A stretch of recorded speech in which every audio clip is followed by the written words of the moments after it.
Hello there, and greetings, everybody. I do apologize. You actually just caught me practicing some moves. Yes, that's right, folks. But uh, as you can plainly tell, it is that time of the week, folks. Let me be the first to welcome you to another riveting segment of Figure Friday. Yes, that's right, folks. It is that special time of the week where we spend some quality time together and basically nerd out about all things figure, Funko, merchandise, memorabilia, related of all kinds, shapes, colors, and sizes. You best believe anything of that sort you're gonna find right here on this channel. Now, we're not only coming at you live from TikTok, but also want you to know that we're coming at you live from my YouTube channel as well. Now, before the holiest moments, folks, before the holiest moments, as you know, I want you guys to be just, at ease as possible because this is a green zone. And, hey, everybody is welcome to come and go as they please. However, I would very much like it if you stayed with me, that we could nerd out equally, have a good time like always. But of course, before the holiest moments, folks, if you haven't already, please do me a favor. Go grab yourself something to eat, something to drink if you want to, or like a snack if you want to, because I want you guys to know that, hey, this is a safe space and you are all welcome. So let's go ahead and go and help yourself, folks. And I'll be here waiting, hello, hello. Thank you so much for the rose, mother dear. Thank you so much. So lovely. Yeah, so lovely. I want to take the rose, but I'm afraid that I can't take the rose, but even I will try to smell it, and it smells delicious. Yes, indeed. But also make sure that you are smashing that like button and to smash the share button. And don't worry about me, folks. I actually had dinner not too long ago, so I mean, hey, that is always good. I'm gonna I touch it. God, it's pointy. Really, it's pointy. And again, don't worry about me, folks. I did have something to eat not too long ago. I'm chilling right now with some good old lemonade sweet tea. And let me tell you something. It is delicious. Oh goodness gracious. Stretch. Gotta stretch.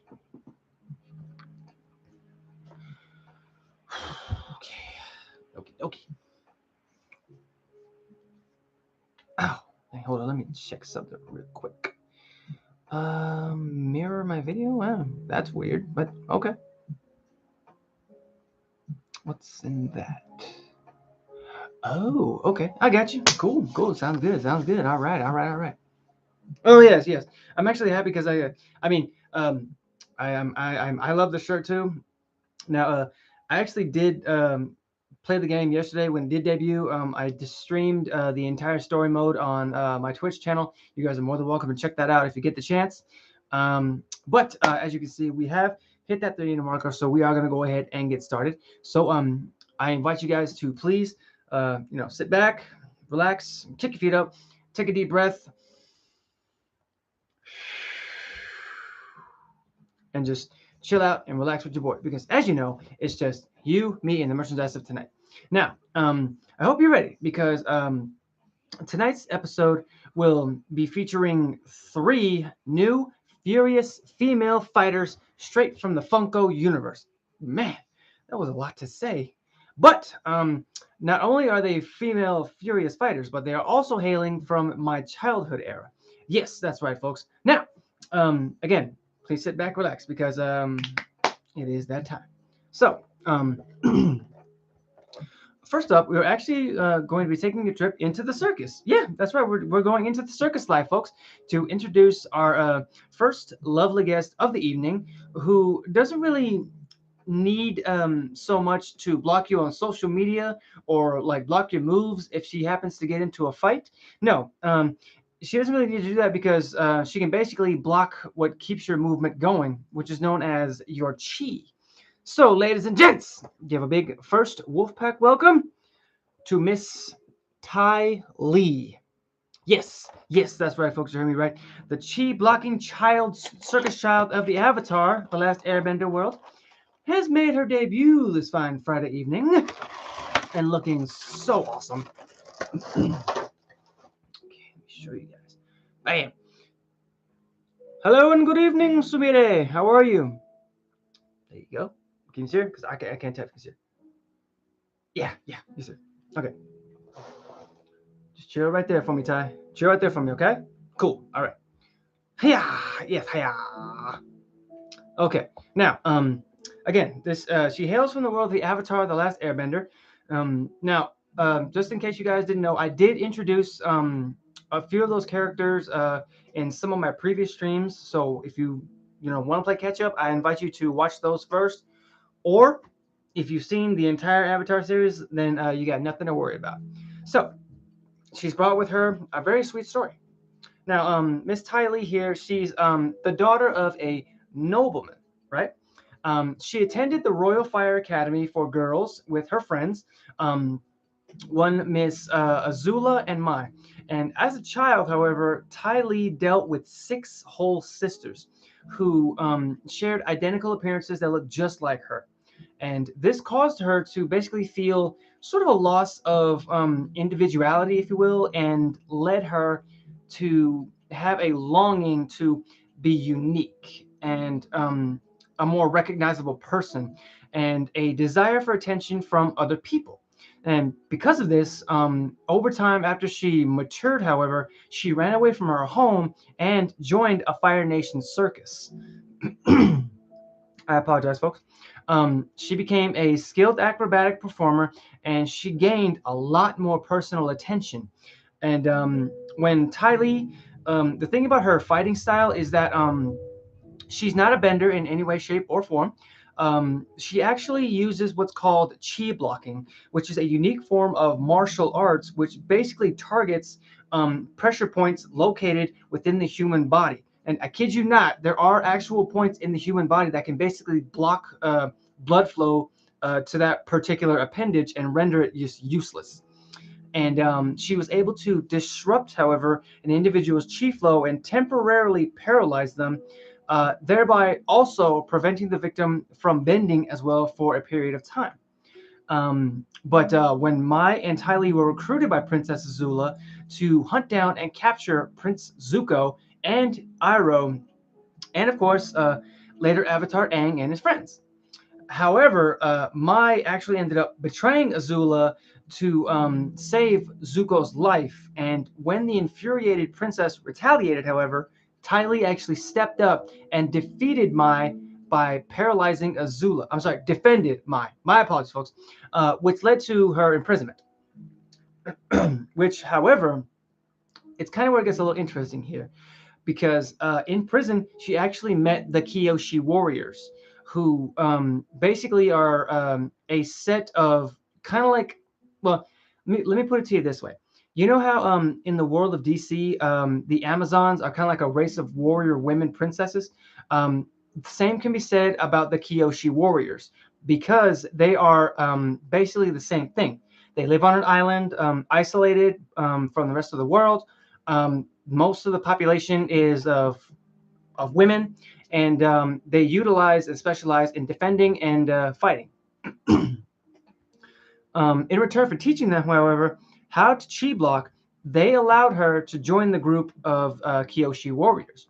And upon the release at the end of the 100-Year War, however, Ty Lee adopted their makeup, their clothes, their way of life, thus effectively becoming part of a matched set once again, where she also became one of the most known Kyoshi warriors on the island, next to Suki, of course, Dang.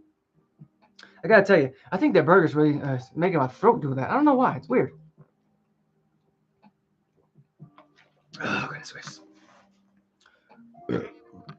Now, I did find out some pretty interesting facts about her. So, for example, Ty Lee is actually the first known character to have more than one identical sibling, as she has six identical sisters, which I demonstrated in her history. And another one is that Ty Lee is the second known outsider to join the Kyoshi warriors. The first of them was actually being Sokka. And probably the most interesting fact is it comes from her fighting style. Her chi blocking fighting style is actually similar in principle to what's known as gentle fist. And that fighting style of is basically the same as the Hyuga clan from the the Naruto series. I kid you not, folks. Those are basically the same thing. Now, don't quote me on that because I'm not 100% sure. But if you look at the similarities between the Hyuga clan and the way she fights, you'll see a lot of similarities with the movements and, of course, with the chi blocking techniques as well. I invite you to check that out. It's really, really cool, honestly. Yo, what up, Jay? How you doing, man? You're just in time, dude. You're just in time. Oh, goodness gracious. Oh, beautiful. Alrighty.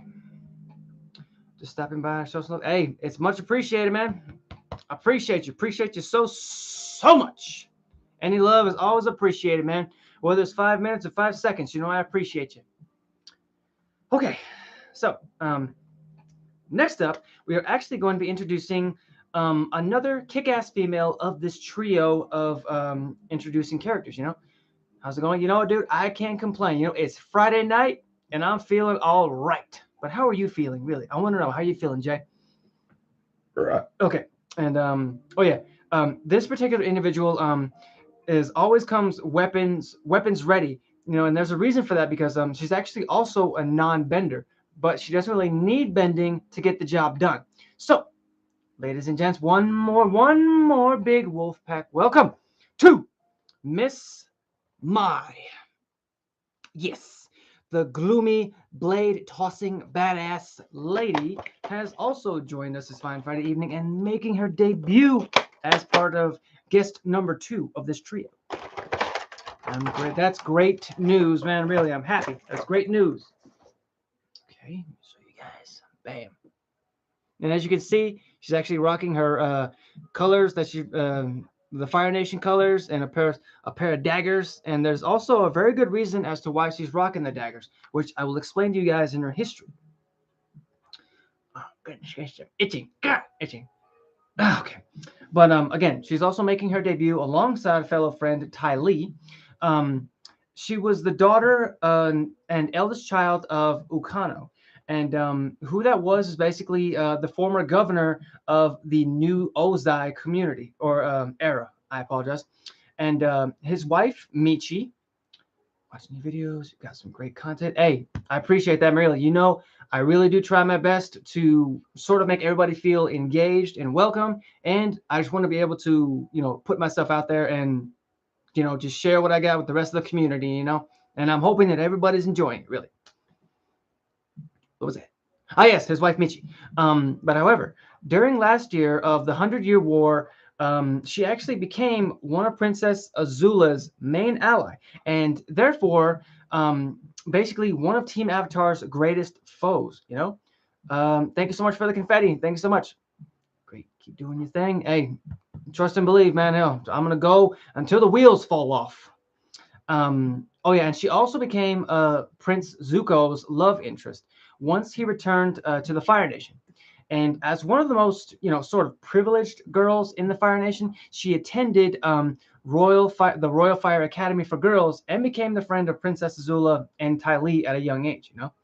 And Mai was exceptionally proficient at throwing, stilettos, which is a self-taught skill, and that's a big plus in my opinion because again, the fact that she's a non-bender and that she can utilize her skills to throw like weapons and all the other small projectiles, it basically says a lot about her character. And the thing about her also is that she uses small knives and spring-loaded stiletto holsters that concealed in her robes that's basically give her the ability to beat numerous benders at one time because given her history, she has also run into a lot of earthbenders and waterbenders, but thankfully she can utilize what she knows in order to bring them down without even hurting them, lethally. Even though the blades and weapons that she uses are lethal, she knows when to step it up and when to just keep it chill. And of course, she was actually recruited by Azula alongside Ty Lee to capture the princess's brother and uncle, as well as the Avatar and his friends. Now, the thing about her is that she outwardly resembled an impassive and apathetic teenager. She's also a victim of her father's political aspirations, since early childhood. Mai actually confessed that she got anything that she wanted from her parents so long as she was quiet and well mannered and perfectly behaved. Basically, the perfect poster child, you know? So, either way. And of course, as it was deeply ingrained in her to keep all of her feelings and emotions strongly hidden and bottled up. She did, however, show a very small side of happiness when in the presence of Prince Zuko. And of course, when in the presence of Prince Zuko, whom she loved deeply, you know. But that wasn't right off the bat because, I mean, at the time they didn't know each other when they were children. And, since Prince Zuko was, of the royal family, he wasn't really allowed to fraternize with the other people. But later down the line, they became a great couple and they always looked out for each other. And for example, the strength of her feelings towards Zuko actually led her to save him from Azula during the Battle of Boiling Rock. And she actually confronted Azula, declaring that her love for Zuko outweighed her fear of Azula's retaliation. And as a result of his betrayal, Azula imprisoned her along with Ty Lee, who stopped Azula's attack by blocking her chi. And a little bit later on down the line, a few years later, Mai was later released after Zuko defeated Azula and claimed the throne. And right there, mother dear, right there. They restarted the relationship, however, with a kiss before Zuko's coronation as the new Fire Lord of the Fire Nation. Though, I mean, Maya broke up with him a year later due to his unwillingness to just confide in her, claiming he loved his secrets more than her. Now, regardless of the breakup and the emotions that they went through, she continued to support his rule, helping to basically put down uprisings and conspiracies instigated by her father and Azula. So even though they broke it off, she was still a very, very valuable asset to Zuko, and she always looked out for him. Now, I did also find out some pretty fun facts about her. For example, did you guys know that her name is also phonetically similar to the Japanese term Mei Mei, meaning dark or invisible, which is basically relatable to both her gloomy personality and her fighting style, because she's very stealthy and she can be seen or she can be not seen in the blink of an eye. And of course, Though though Maya was most often seen using knives and daggers, however, she could also shoot arrows from holsters on her wrist and her ankles. So that's one of the main reasons why she wore the robes, because they were actually concealing much dangerous, more deadly weapons. And probably the most interesting fact is the fact that this one talks about one of the writers of the series. Is that her personality is based on Lisa Yang's personality, who's actually one of the writers for the Avatar series. So big shout out to her because she did a great job on Mai. Really. Does she come with a stand? Yes, she does. All right, that's even better. Little stand for Miss Mai. Heck, Ty Lee doesn't need one, because she's basically got 2 feet she can stand on. Doki. Choking. Put the box right there, and the thing right there, and a thing, and a thing, and a thing right there. Yeah. Okay. You guys good? I want to make sure you're good before we continue. Okay. But before that, need swig. Remember, hydration. Hydration is the key. What up, Heath? How you doing, man?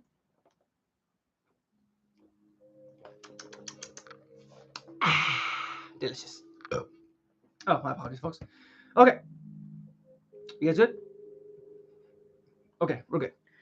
And now, it's time to bring out the big guns. Yes, the big guns of this triple threat squad of devilish divas. And definitely one of the Avatar's most just, savage enemies. And I'm pretty sure that you guys can probably guess who is coming because I'm pretty sure that I can hear thunder and lightning brewing outside. So, everyone, please give one final wolf pack of the night to Miss Azula. Yes, you heard me right, folks. The lightning blasting crown princess of the Fire Nation has also joined us, making her Friday night debut, and brought with her a story of her glory and also her downfall. So let me just get her. Ow! Shocking me with the lightning. God dang it.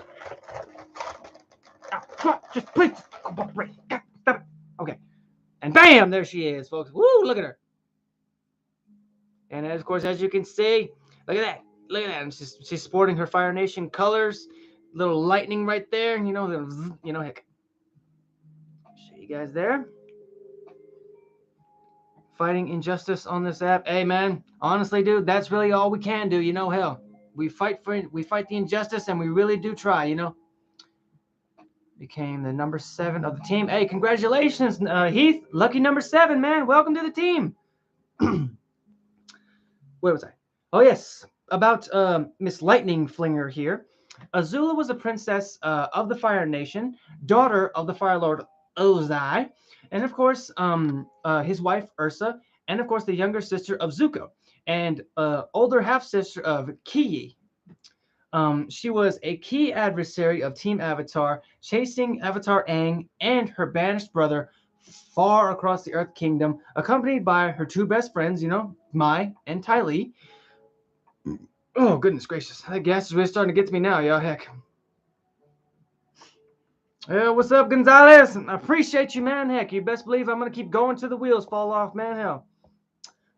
She was also a firebending prodigy, and she was manipulative and just obsessed with power.